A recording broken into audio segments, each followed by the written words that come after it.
Hello నమస్తే welcome to our channel. So ప్రస్తుతం స్టూడియోలో మనతో పాటు ఉన్నారు senior journalist, political analyst and అలాగే మూవీ క్రిటిక్ ఇమంది రామారావు గారు. నమస్కారం అండి. నమస్తే మా. ఎలా ఉన్నారు? బాగున్నా. Always good.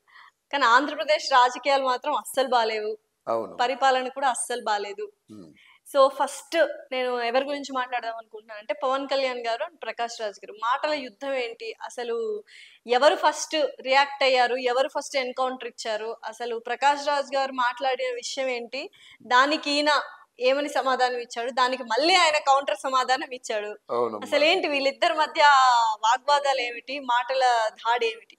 ముందు మీ ఇంట్రోలో పరిపాలన బాగా లేదు అన్నది మనం రెక్టిఫై చేసుకోవాలి. పరిపాలన చాలా బాగుంది, దాంట్లో సందేహం లేదు. స్తంభించిపోయింది కదా ఈ లడ్డు వ్యవహారంతో, స్తంభించిపోయింది కాబట్టి పరిపాలన బాలేదు అన్న. అంటే ఇర్రెస్పెక్టివ్ ఆఫ్ అధికార పార్టీలు కాకుండా, పార్టీలకు అతీతంగా, పార్టీలకు సంబంధం లేకుండా ప్రస్తుతానికి పరిపాలన అనేది ఆగలేదు.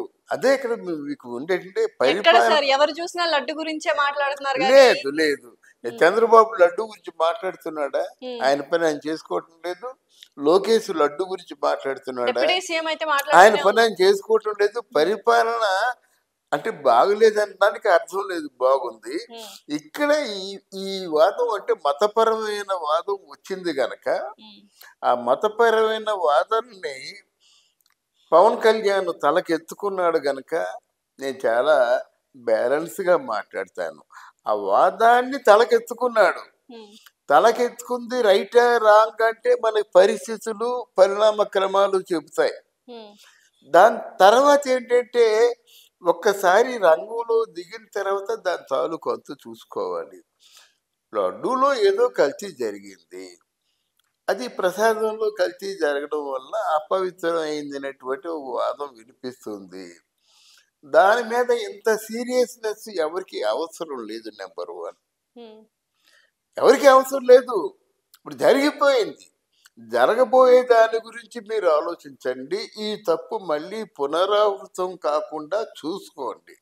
నెంబర్ 1, జరిగిన దానికి ఎవరైతే బాధ్యులో వాళ్ళని శిక్షించండి. మరొకరు ఈ తప్పు చేయకుండా జాగ్రత్త పడండి. అది మనం చెప్పుకునే విషయం. ఇక్కడ ఎవరు ముందుకు ఎలిగారంటే ప్రకాశ్ రాజ్కి కొంచెం ఆయనకి చపల చిత్తం ఉంది. ఎవరైనా రెచ్చగొడితే రెచ్చిపోతాడు, లేదా ఆయనకి ఏదైనా తోచినట్టయితే రెచ్చిపోతాడు.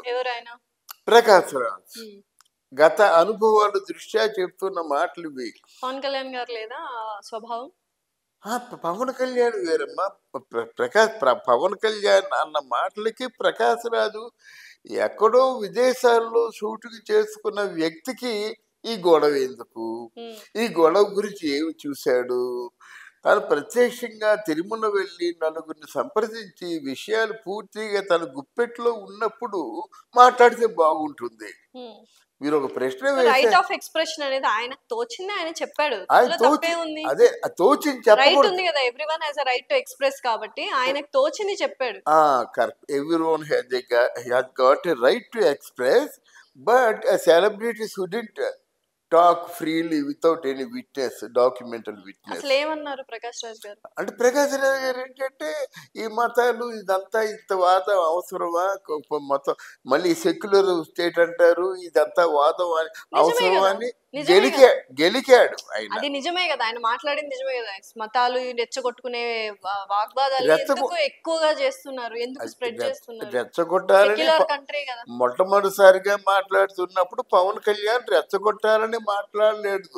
దీనికి కారణమైన వాళ్ళు శిక్షించబడాలి, నిజాలు నిగ్గు తేల్చాలి. కమాన్ మీరు చెప్పండి అంటే వైసీపీ పార్టీ వాళ్ళు తెలివిగా ఏదో తప్పు జరిగింది, దానికి బాధ్యులైన వారిని మేము విచారిస్తాం, తగిన శిక్ష వేస్తాం అని ఒక్క స్టేట్మెంట్తో ఇది ఆగిపోయేది. కానీ ఈ గణాభా అంతా జరుగుతుందని జగన్మోహన్ రెడ్డికి ముందే తెలుసు. ఫస్ట్ ప్రకాష్ రాజ్ గారి గురించి మాట్లాడుతూ మళ్ళీ జగన్ వైపుకి వద్దాము. ప్రకాష్ రాజ్ గారు ఆ మాట అన్నారు కదా, మళ్ళీ ఈయన ట్వీట్ చేశారు. అంటే అలా కాదు, ప్రకాష్ రాజ్ మాట అనే ముందు పూర్వాపరాలు ఆలోచించుకొని మాట్లాడితే బాగుంటుందమ్మా. ఎవరో ఎక్కడో సంతలో చింతపండు లాంటి వ్యక్తి మాట్లాడితే ఎవరు పట్టించుకోరు. సంతలో చింతపండు లాంటి వ్యక్తి అని మీరు అంటున్నారు కదా, మరి పవన్ కళ్యాణ్ గారు డిప్యూటీ సీఎం ఎందుకు రియాక్ట్ అవ్వాలి? సంతలో చింతపండుని వదిలేస్తే అయిపోయిద్ది కదా. డిప్యూటీ సీఎం అంటే మామూలు మాట వరుసగా ఆయన ప్రకాష్ రాజు కూడా తెలిసి తెలియక మాట్లాడాడని చెప్పాడు, కానీ అంత పెద్ద ఘోరమైనటువంటి స్టేట్మెంట్ ఏమి లేదే. మామూలు నామినల్ గా మాట్లాడాడు. ప్రకాష్ రాజు కూడా తెలియకుండా మాట్లాడాడు అని అంతే అన్నాడు. ఇంకేమైనా అన్నాడా? ఆయన ఏమన్నా వ్యక్తిగతంగా అన్నాడా? అలాగే ఏంటంటే ప్రకాష్ రాజు గారు మోదీని కూడా విమర్శించిన మనిషి. విమర్శించడానికి ఏముందండి, ఎవరికైనా ఏదైనా మాట్లాడొచ్చు. అలాగే ప్రకాష్ రాజు మాట్లాడాడు. అంటే మోదీతో తలదన్నే అంటే ఢీకొనే వ్యక్తి మాట్లాడితే మనం సీరియస్ గా చూసుకోవాలి, ఇంకాస్త గట్టిగా రిటార్డ్ ఇవ్వాలి. కానీ ప్రకాష్ రాజు కూడా మాట్లాడాడు అన్న దాంట్లో తప్పు లేదు. మళ్ళీ ఆయన ఎందుకు విదేశాల్లో ఉన్నానని చెప్తూనే 30వ తారీఖున వస్తాను అప్పుడు మాట్లాడతానని చెప్తూనే ట్విట్టర్లో పెట్టుకొని ఆయన పరువు ఆయన ఎందుకు తీసుకుంటాడు? అది కాదు కదా. Once you give the statement that I'm coming on 30th and declare all the things in front of you అని చెప్పిన తర్వాత మళ్ళీ ఇప్పుడు ఎందుకు ట్విట్టర్? మీరు మాట చెప్పారు, మీ మాట మీరు గౌరవం ఇచ్చుకోవాలి కదా.